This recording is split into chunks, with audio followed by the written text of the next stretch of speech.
Thank you for tuning in to another episode of One More Story. Just a quick programming note. Parents, if you'd like to skip past the interview and go straight to the first story, you can find it at the 29-minute, 55-second mark, but the subscription option is there for you if you prefer to put on just the stories for the kids. Also, we are celebrating Spooky Month here, and you may want to listen to the stories before playing them for the kids. If your child is sensitive to scares and general creepiness, we do not want them to have nightmares. And just a reminder, too, these interviews are aimed at the parents, not the kids. So, with that in mind, sit back, relax, and enjoy tonight's episode.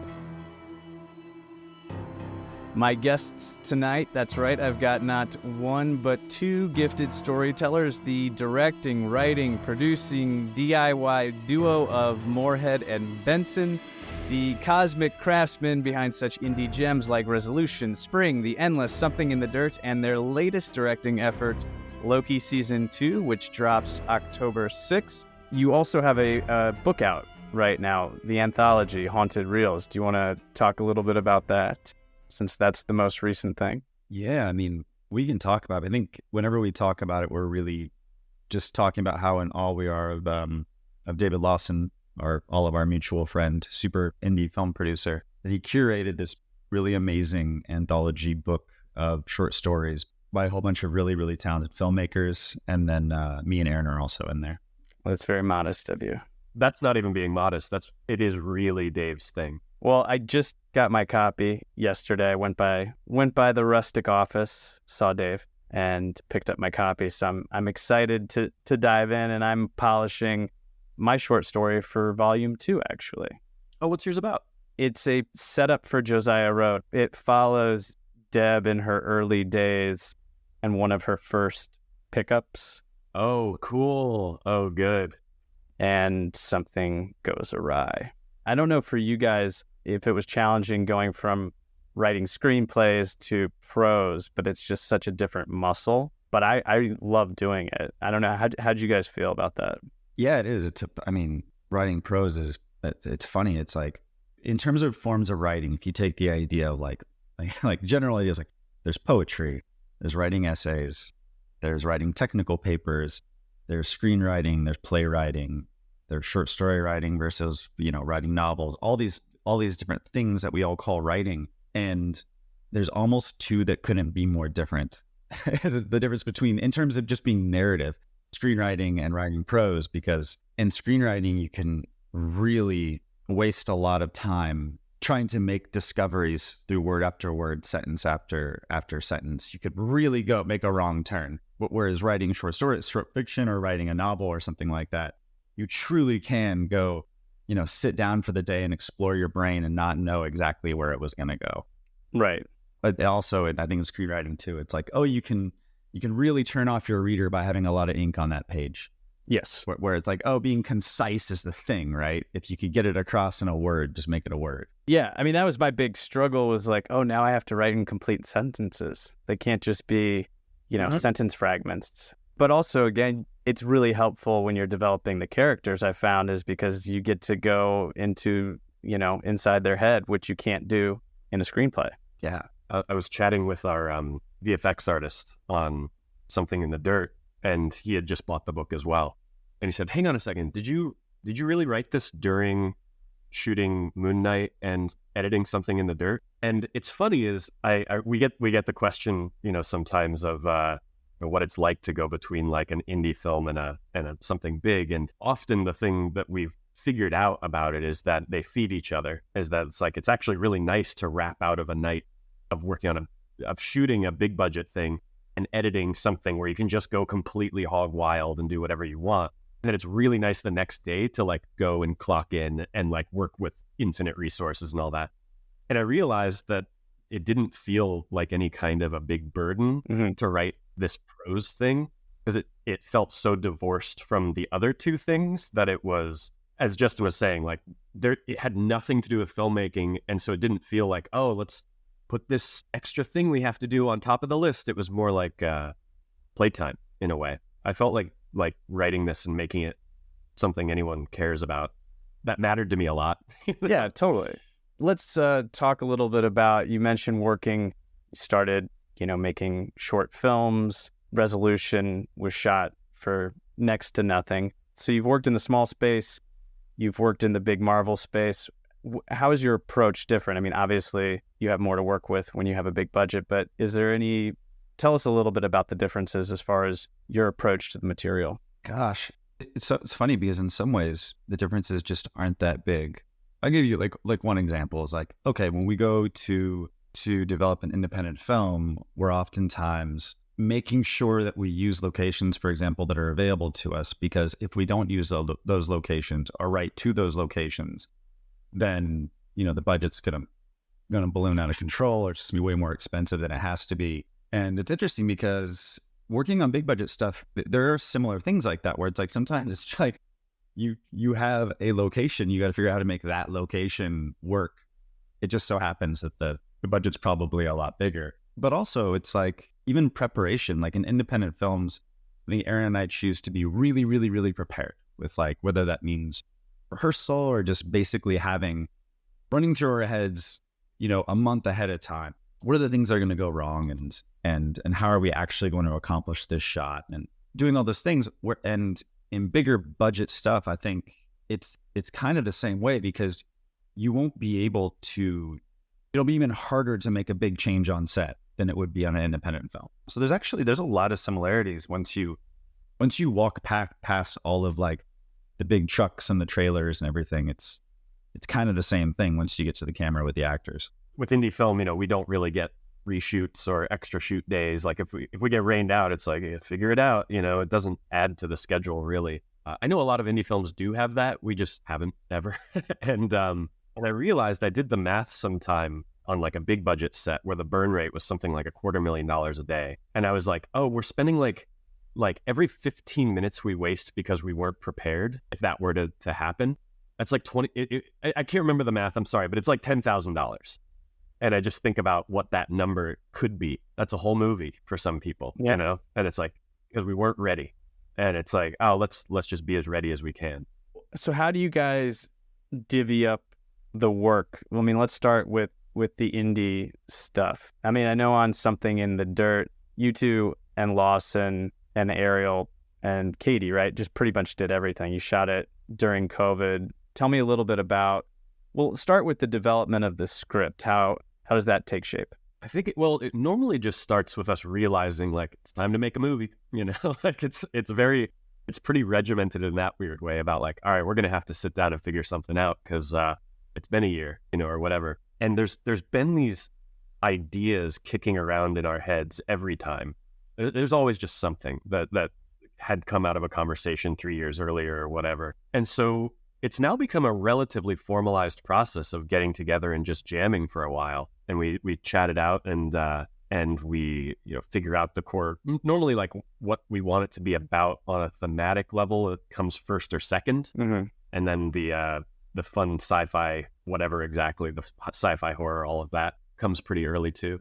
Something in the Dirt, I remember, just started as like, what happens if you find the supernatural in your apartment? And it's kind of like, I think we'd seen Poltergeist recently or something, and there's just this piece of Poltergeist where they bring in all this scientific equipment and check it all out, and it was like, okay, so what would that look like nowadays with people just kind of in our demographic, And then we put together kind of like a scratch pad that is just every idea under the sun in no particular order. They're normally like 30 pages long.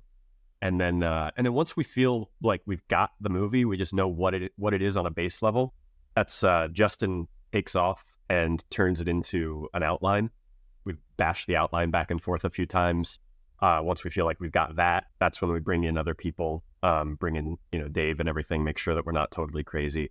And then Justin script, and we develop it from there. Right. But then, so when you're on set, you're a directing team. How does that work as far as the directing duties go? There's not really it's kind of like not being on set, where like no one really has a specific job. You just kind of jump in and do whatever you can when you can. If I had to describe directing to like film school students or something, I'm not even sure if I could describe the job, because I think that if you ask someone like, hey, what does a director do on a set who's not into filmmaking, they'd probably be like, oh, they direct actors. I'm like, I don't know if there's and that's obviously very, as we all know, very far from the truth in terms of like, oh, that's 1%. And so Right. it's kind of like just jumping in and doing things wherever you can, whenever a job needs to get done. I was thinking like recently we've been in these situations where we are developing a script while we're editing a short film, while every morning there's a meeting with our little company and we're all on a Google Doc trying to put together like log lines for stuff and talking through potential ideas of next projects and all these things. And everyone's just kind of jumping in and helping out wherever they can. The other day, we saw that Dave was like doing edits for the promotional materials for Haunted Reels. So like even Dave is jumping in and editing now, which is cool. If we were called co-filmmakers more easily than co-directors, it would just make intuitive sense what we're doing. Yeah, we're just getting it done. Well, because you kind of have to. One of the funnest things about directing as a job is just that, yeah, there's like technical things you pick up along the way, and there's some things you can learn how to do. But really, every day you're showing up a new employee with new problems you've never seen before to solve. And that's kind of, and I think like hopefully you have just enough experience to crack those problems, and that your whatever instincts got you into that position to make a living at it, hopefully you still have those. So the short you guys just did, can you talk about that at all? Because I know my son is very anxious to see his hand modeling work in your short. We'll send you a cut of it after this. Okay. Oh, awesome. Because I got to tell you, so he was very reluctant. He'd just gotten out of school for the summer. He just wanted to sit around, play video games. And I was like, hey, I've got a gig for you. And he was like, does it pay? And I was like, I don't know. I think it might just be a favor. I don't know. Dave Lawson, and the guys need small hands for an insert shot. And he was like, fine. So I take him down to set. And then once he got there and he saw Justin in the makeup chair, which was terrifying, and then just the amazing set that Katie and Ariel had constructed, he was enamored. Like he had the best time. I think he sort of caught the filmmaking bug, which was a lot of fun to watch that turn. And then he got paid and he was very excited. That is actually, I know you've related that to us before, but I just like love the idea of that being the birth of a filmmaker or actor or just somebody that likes the industry. I actually thought a lot about, it's funny is I watched Oppenheimer and I realized I was like, I bet this movie just birthed like 100,000 physicists, because it's the only movie ever that makes physicists seem kind of sexy and tortured and cool, Not that it's never not been a cool job. Everybody thinks it's cool, but it seems so sexy. And I feel like it's interesting watching how movies weirdly do push culture in weird little directions, Yeah, I wanted to be an archaeologist all throughout my childhood because I saw Raiders of the Lost Ark. Yeah, I did paleontology I wanted to do paleontology because of Jurassic Park, yeah. Yeah, and then none of us did that, but it inspired us. Oh, we went into filmmaking. It's the same thing. No, I know. It's the meta goal. It's funny. It's funny how in movie land, when you have things like Indiana Jones, or you have things like actually this isn't a movie originally, but like something like the Da Vinci Code or something. And there's this idea of this like, go to college, get a PhD, become an archaeologist, and go on adventures and be a tenured professor at some university. It's beautiful, and it's so this idealistic thing. And it's like, in reality, I'm very unfortunately. Well, first off, the job that Robert Langdon in the Da Vinci Code series. Yeah. What do they call it? A symbologist. And symbologist. Pretty sure it's a job that doesn't exist. And if you go down the track to like join the FBI, you're probably not going to end up running the X-Files, I guess. That's too bad. Right. There's so many things we've been misled about, like what these degrees will get us. All of these degrees that sound really fun and like you could get a PhD in them, that you're not going to have this amazing life and adventure. You're probably just going to have a lot of student debt. It's not fair. It's just funny that, if you were inspired by the X-Files to go down, getting, I don't know, what would that be like? Criminal justice in undergrad? Or like, actually, I guess to join the FBI, it could be like, it's languages and you could end up in the Air Force and then testifying in front of Congress about where the alien bodies are. I know you guys have been following it closely. What are your thoughts? Are we alone? We are about as excited as we can possibly be. Actually, the listeners of this should know that we have a nice little group text going where we constantly text each other all the good UFO stuff going. We do.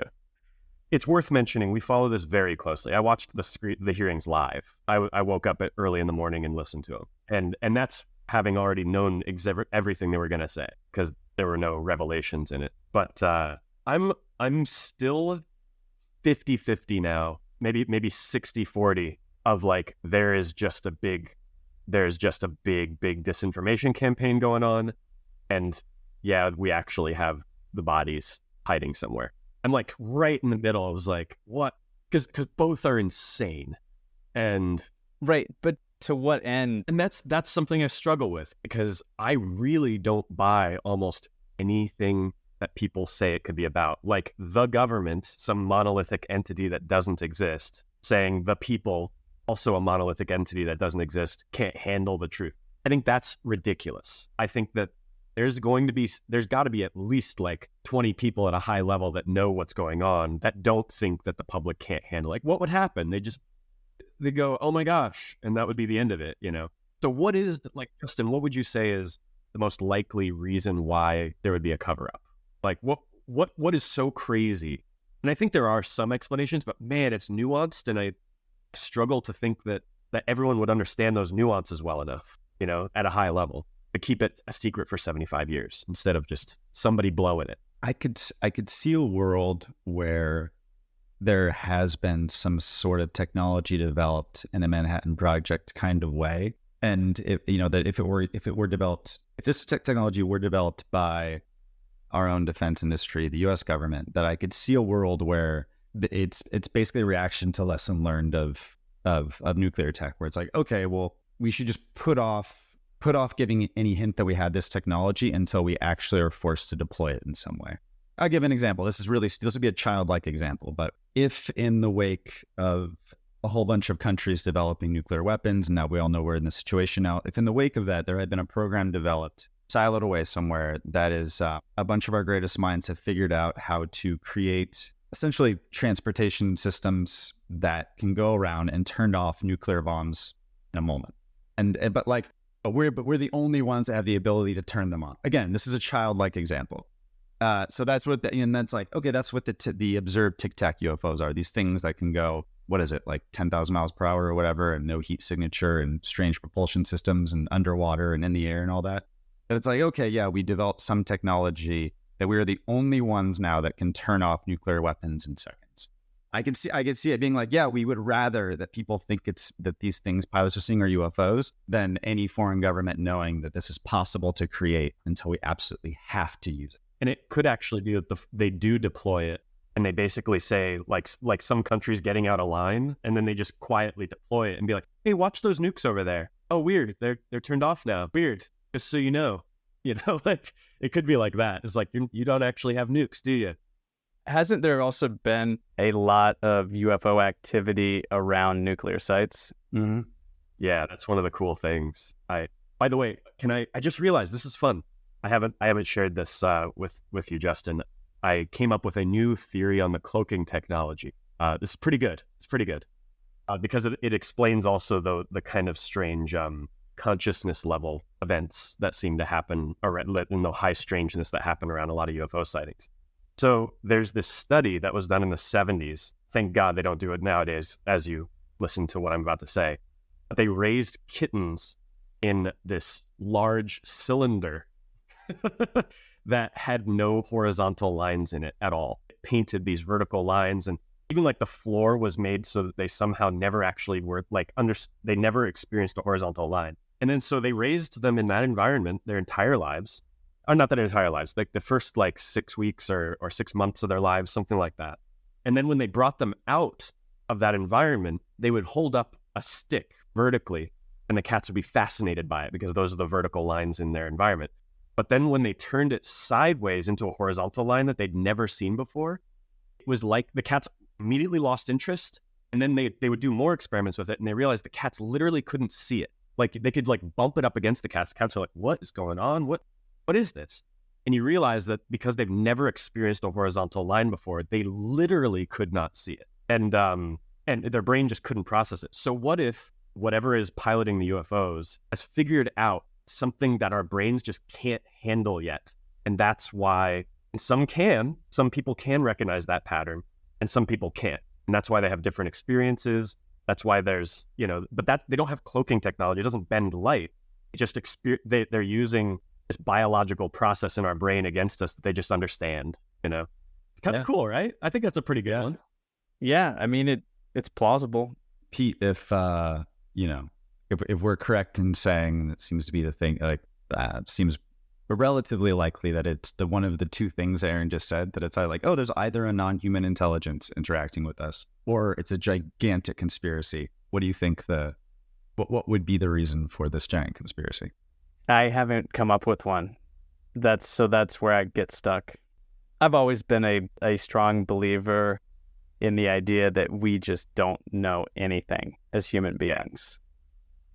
And nothing would surprise me. I don't think we have a clue. I don't think our brains can comprehend the world, the universe. You can't wrap your brain around the concept of infinity, which is something the three of us have spoken about it at great lengths, working on these movies, because I know that's something that you guys think a lot about, and time being a flat circle and all of that. And I don't know. So I'm completely okay with the idea that I'm completely ignorant, and I think most of us are. And yeah, I don't know. I don't know if that's a good answer or not. It's a very good answer, and it brings up this other really interesting thing of some of the reactions in the recent hearings, Congress, where I think some congressmen said something like, "Well, I don't get it. If a non-human intelligence can make it here and they're so advanced, like how could they possibly crash? That doesn't make any sense to me." And I think there's a lot of holes in that logic. It's like something that sounds clever for about 5 seconds, and then it's like, well, wait a second. Even the idea of like, we're always careful to use this term non-human intelligence instead of aliens, because it's like, oh, it doesn't even necessarily have to be something that went from point A to B. This could be some form of travel or intelligence that like Aaron was saying, it's like, oh, it's here all the time. You just can't really quite see it. Our brains don't work that way. Yeah. Anyways, so many explanations that the more you think about it, the more it starts bending your brain of like just wild, whether it's like kind of related to simulation theory, or it's related to tinfoil hat term quantum physics, or it's just anything. The more you think about it, the more it's like, oh wow, like that's to use that argument that it's like, well, if these aliens are so advanced that they have this technology to fly here and then they crash, that doesn't make any sense. It's just like, yeah. That's like, by the way, imagine telling someone from like the 1400s, like, we have jet fighters. Do you know what a jet fighter is? And they'd be like, wow. And they're like, we still crash them. And they'd be like, that's impossible. Like, no, we totally do. We totally do. Also, I'm sure you guys have thought this, but scary thought. It's like, oh, okay, what is it? The percentage of our own, even commercial airliners that crash, it's like 0.000001% or whatever, right? And that's based off of, hundreds of thousands of millions of flights and all these things. But like, if it is true that a few of these non-human intelligence crafts have crashed into Earth, how many are actually visiting? I mean, we could be talking about billions and trillions. Oh yeah. And that's why, occasionally one crashes, because there's like trillions visiting every second or something. There's a new kind of popular thing going around that started a lot on like 4chan and stuff like that. Oh boy. That I think is really, whether or not it's real, very likely not, but it's one of my favorite explanations, is basically that all UAPs and all of the organic beings within them that are like the gray aliens, all of them are made, they're purpose built, and they're made like one by one just for one specific purpose. And that's why they're all a little different. And that's why they're disposable. So that's why they crash, where it's like, we don't care, like they're disposable, whatever. Like, and like the even the biological beings are disposable. They're just which is even creepier because then they're not the aliens. There's actually a meta alien like that needs them for something, and that's even cooler. And by the way, we've totally Justin, we've got to put this in the show. Like that's so good. It's like we found it. It's like actually that's not it. Those are just like little toys for the real thing. So like avatars, essentially. Yeah, basically. But imagine what is the thing. How horrifying must the real thing be if they need the biological suit monsters, aliens, in order to interact with us, or to get sample, whatever they're doing, abduct us, get samples, walk around, tell children not to get too technologed, Also, that brings us to another thing is like, if there were like reasons why it would be covered up if in fact the U.S. government does have hard evidence of a non-human intelligence, whether that's an aircraft, bodies, but some other form of data, whatever it is, every reason you can think of someone covering up, they get increasingly more terrifying the more you think about it. Yeah. And it's, it starts as simple as like, well, they don't know if we actually have their crash technology. And if they did, we don't know what they'd do. They might be really upset that we have their technology. But like it starts there, and then it just the more you think about it, the creepier it can get. Where it gets into, ideas of consciousness. Maybe it's like, at a certain point, the U.S. government figured at a certain point, if everyone knows for sure that it exists and they can see it with their senses, and they've figured out how to, and it's like hard evidence that once most humans know, that's when they know this non-human intelligence is going to get really upset. Like things like that, where it's like, that's why we're not disclosing it. Because mm-hmm. What made Jimmy Carter cry? Justin, jump in if I'm getting this lore a little wrong here. But Jimmy Carter is a pretty famously is a believer and an experiencer, right? He says he saw a UFO, and then at a certain point, I believe during his presidency, rumor has it, I actually think you can look into this, and it's not total garbage. But if it is, please stop me for spreading misinformation. I don't know. But apparently he asked after UFOs and finally was given, a briefing on it, and whatever he was told made him cry. So what made Jimmy Carter cry? That's going to be this name of my indie album about aliens. I was at a party this past weekend and talking to a guy who said he didn't care about aliens his entire life and then started watching the hearings, and now he's like on Reddit every day. And according to Reddit, in 2027, all will be revealed. So, yeah, we've heard that one for a long time, haven't we? What's wild? I'm gonna preface this, so I don't mean this to be insulting to this person at all.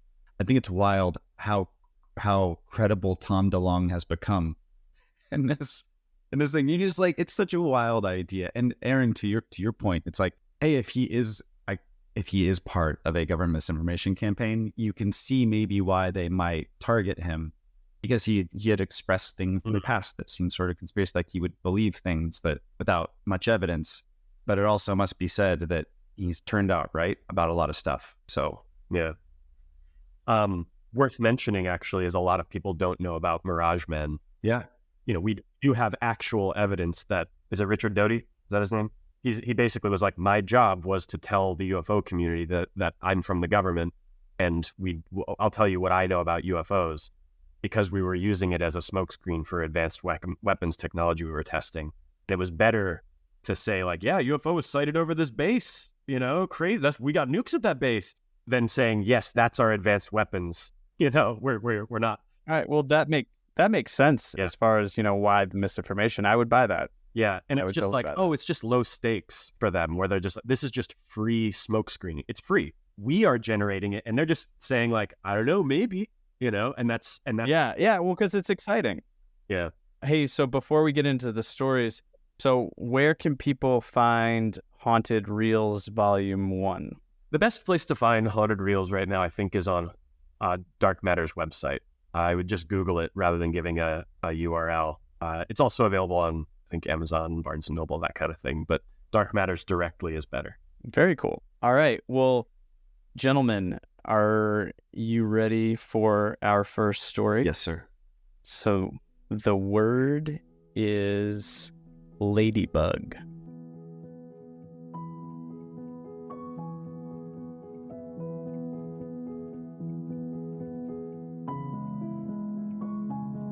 Once upon a time, there was a ladybug named Bertha. And Bertha did not live in the trees like most ladybugs did, or on bushes, wherever you would find ladybugs out in the wild. Bertha was a pet ladybug for a little girl named Maggie. And Maggie loved Bertha. She treated Bertha like the family dog. She had Bertha in this little plastic case with ventilation, and it was almost like a hamster cage. Like water would trickle down for Bertha to drink when she got thirsty, and Maggie would bring in food for Bertha, whatever Bertha liked to eat. I actually don't know what ladybugs like to eat, maybe smaller insects, bits of grass. Every year, they would celebrate Bertha's birthday, and nobody really knew when she was born. It was just the day that Maggie got Bertha. And this ladybug, Bertha, had lived for a long time. I don't know the general lifespan of ladybugs, but Maggie had Bertha for at least a year now. And Maggie was a 10-year-old girl, and she lived in a small apartment in the city, and so they couldn't have a dog. Her father was allergic to cats, so Bertha was her entire world.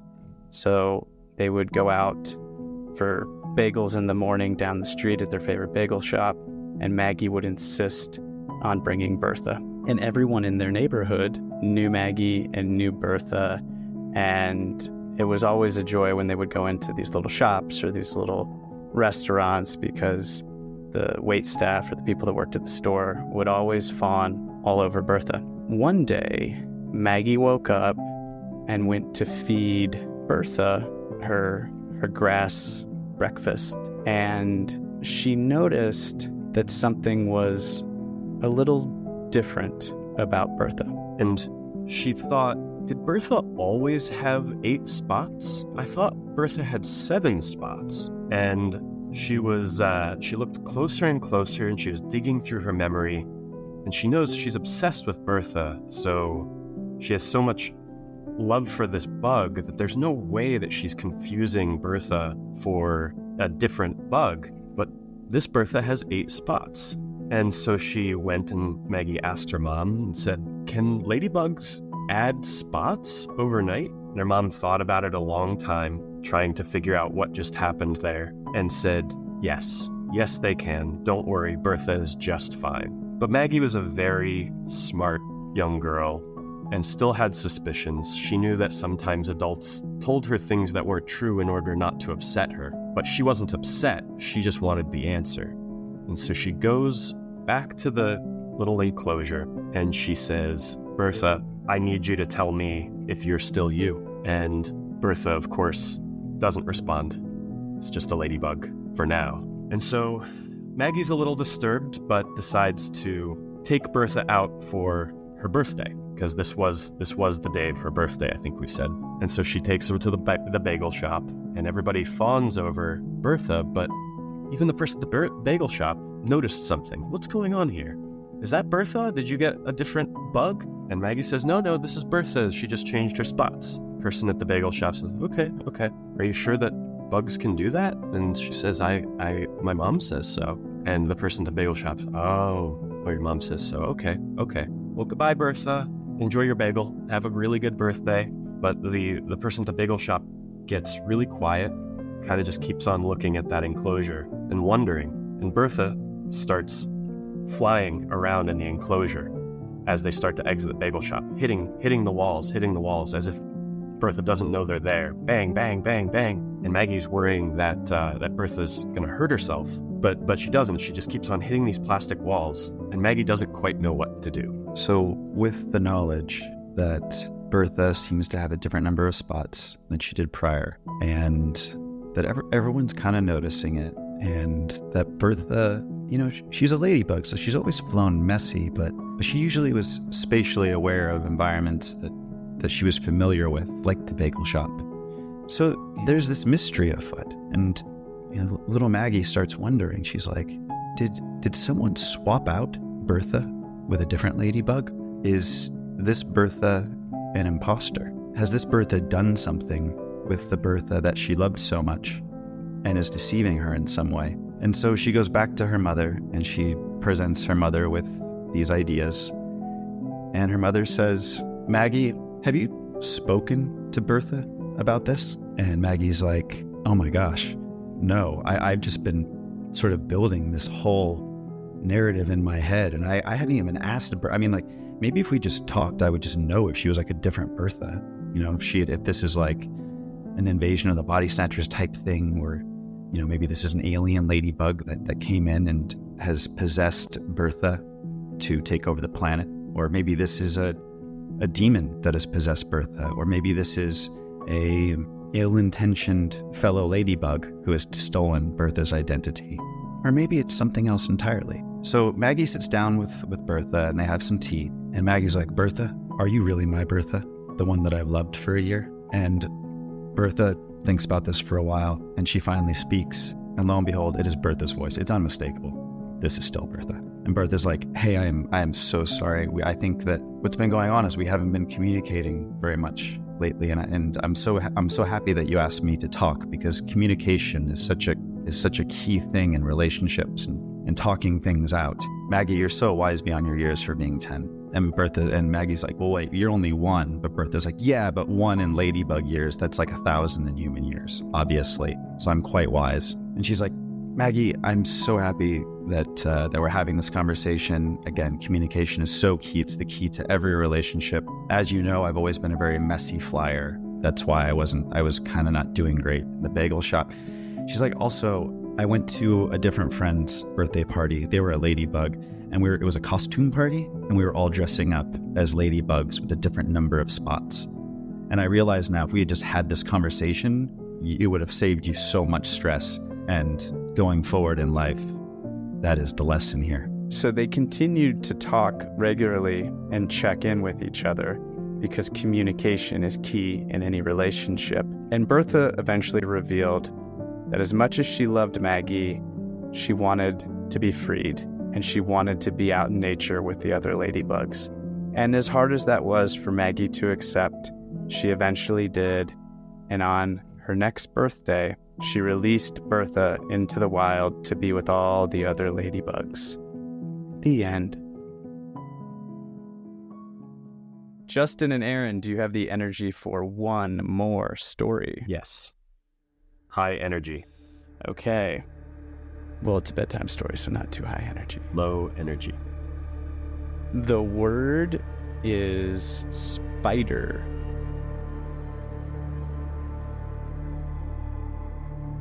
Billy lived in rural Nebraska, and Billy was a little boy. He didn't have a lot of friends, so he would just often play by himself outside his parents' house, which is this really, really beautiful Victorian home.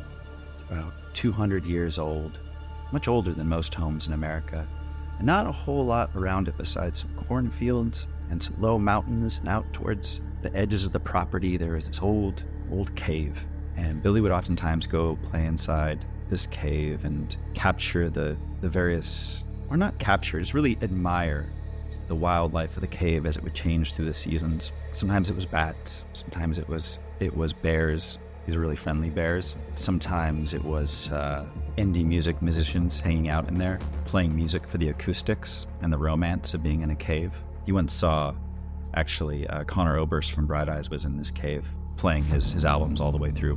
But Billy, you never knew he was going to find that cave. And there was a certain time of year where there would be spiders. And this was before the bats came in and ate all the spiders for that season, Circle of Life and all that. And one day he goes in and there's just this gigantic spider. And not even like, I'm not even talking like tarantula spider big, or, you know, those famous pictures of those spiders in, I believe it's Iraq. It's like bigger spiders than even that. The spider is, I don't know, like 8 feet tall. It's about 2 feet taller than her dad. Its thorax is just robust, and it has these long legs going down. And it's talking to her, but it's talking to her without moving lips. It's like it's telepathically communicating with her.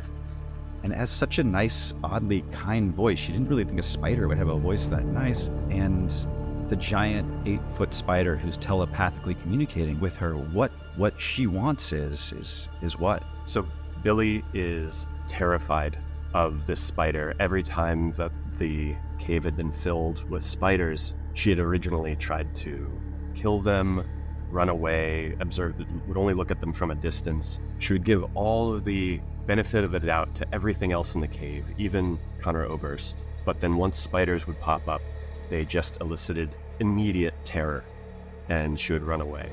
But when this gigantic spider named Shelob telepathically communicated with her, she was frozen in place, and that the fear that she felt evaporated because she was able to communicate with it.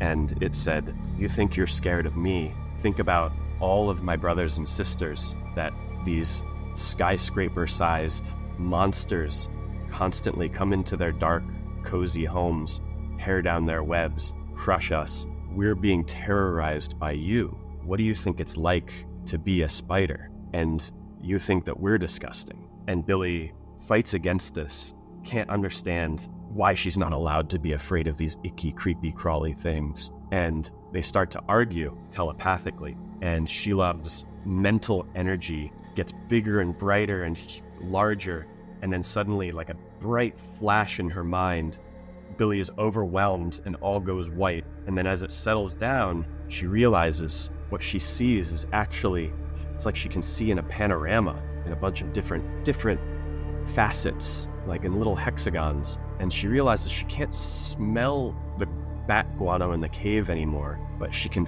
feel it so well. She can feel it on all 2, 4, 8 of her arms. And then she sees in the panorama herself, Billy, and realizes that Shelob has given her the gift of Shelob's own point of view. And what Billy learned is that Shelob and all of Shelob's kin, all the other things that appear to be spiders, they just present as being something that would be scary or could potentially, hurt someone in some way, when in reality, Shelob shows Billy that is just her perception of things, that actually they do so many wonderful things for us. I mean, spiders oftentimes defend us from other pests within our home that might inflict some sort of pain on us, and that she was wrong about that. And that she also learned that Shelob is not actually just a giant insect. Shelob is a non-human intelligence that sees things so differently than we see it,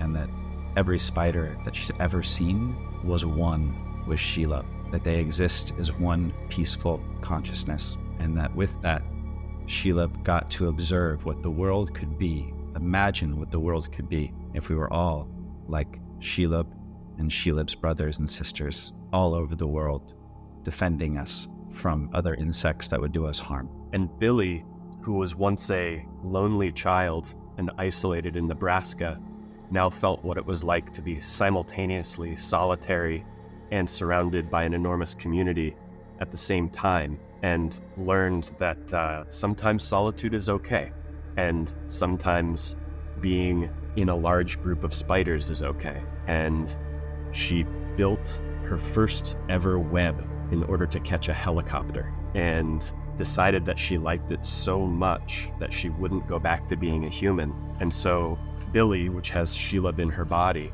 was disowned by her parents because she started acting like a weird spider and eating flies and not talking and trying to crawl on the walls, but gravity works in different ways. And Shelob got to experience the horrors of being human and being stuck in this human body and in our human civilization, the horrors of loneliness, whereas Billy, now in Shelob's body, got to feast on a helicopter, which is something that every child wants to do.